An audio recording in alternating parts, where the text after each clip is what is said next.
Hello friends, welcome to our channel. Today we are going to tell you an interesting story about KitKat, which will definitely blow your mind.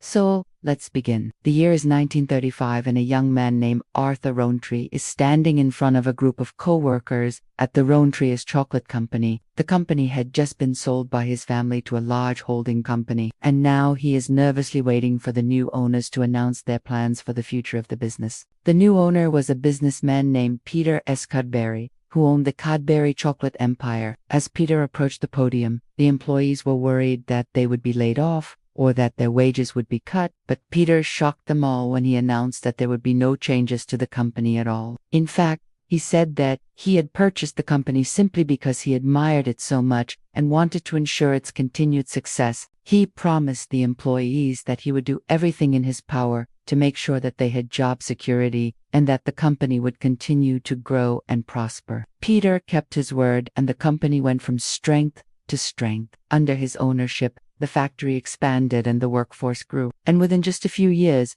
the company was one of the most successful in the area. The employees were so grateful to Peter for keeping his promise that they decided to hold a party in his honor. They invited him and his family to the biggest royal hall in town, and they spared no expense to make it the most spectacular event of the year. Peter arrived with his wife and 2 daughters, and they were met with a red carpet entrance and a guard of honor formed by the employees. The hall was decorated with thousands of flowers, and there were 7 courses of delicious food. It was truly a night to remember. And yet, despite all this success, there was one thing that Peter could not forget. As he entered the factory each day, he was reminded of the anxious faces of his employees as they waited to hear his plans for the company. He knew that they had worked so hard to make the company successful, and he did not want them to ever have to worry about their jobs again. So he came up with a plan. He would set aside a portion of the company's profits each year to create a fund that would provide each employee with a small annual payment. This way, if the company ever experienced financial difficulties,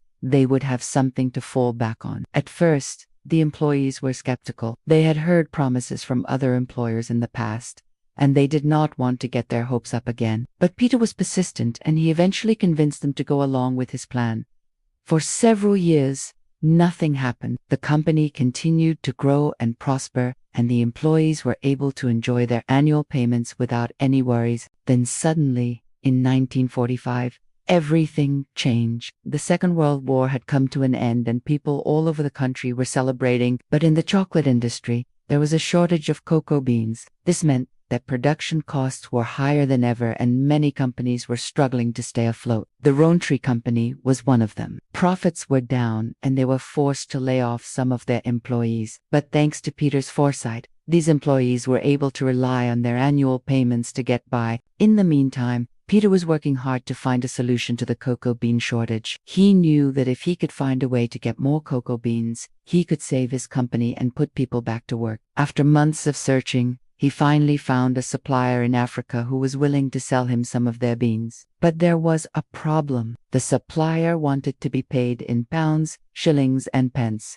while Peter only had dollars. He tried to negotiate, but the supplier was not budging. So Peter had only one option left. He needed to find someone to lend him enough money to buy the cocoa beans. He turned to his friend, George, who was a successful businessman himself, and explained his situation. George was happy to help out, and he lent Peter the money he needed. With the beans in hand, Peter was able to resume production and put his employees back to work. He was so grateful to George for saving his company that he offered him a partnership in the business. George accepted, and together they began to grow the company even further. They introduced new products, expanded into new markets, and soon the Rowntree Company was one of the most successful chocolate companies in the world. By 1970, the company was making more money than Peter could have ever dreamed of. He decided to retire, and he passed the business on to his son, who continued his father's legacy of innovation and growth. Over the years, the company has continued to evolve. They have embraced new technologies,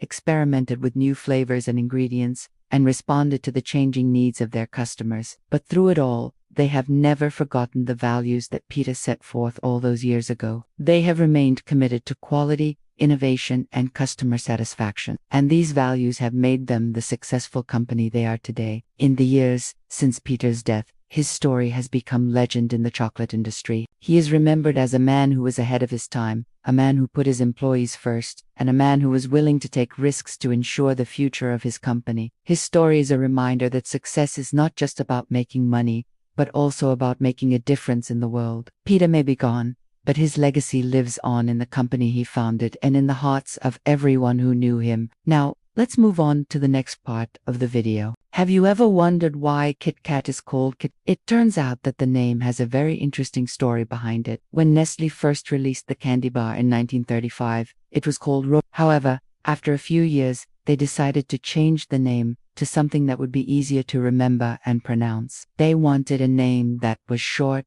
catchy, and easy to spell. After brainstorming many different ideas, they finally settled on the name Kit. At first, no one was quite sure why they had chosen this name.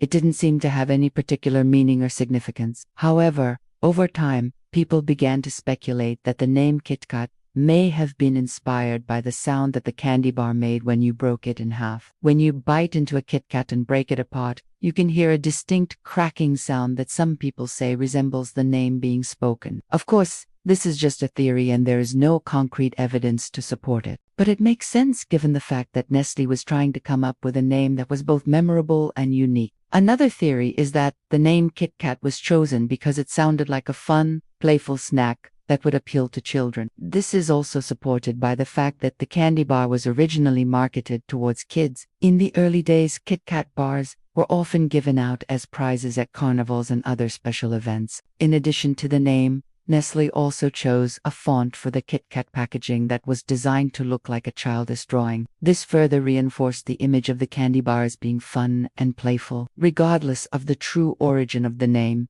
there is no denying that it has become an iconic part of the KitKat brand. The simple yet catchy name has helped to make the candy bar one of the most recognizable and beloved snacks in the world. Today, KitKat bars come in a variety of different flavors and styles, but they all share one thing in common: the unforgettable name Kit. This brings us to the end of today's KitKat story. We hope you enjoyed learning about the interesting history of this popular candy bar and the man behind its creation. If you liked the video, don't forget to subscribe to our channel so you never miss out on future uploads. Thank you for watching, and we'll see you next time.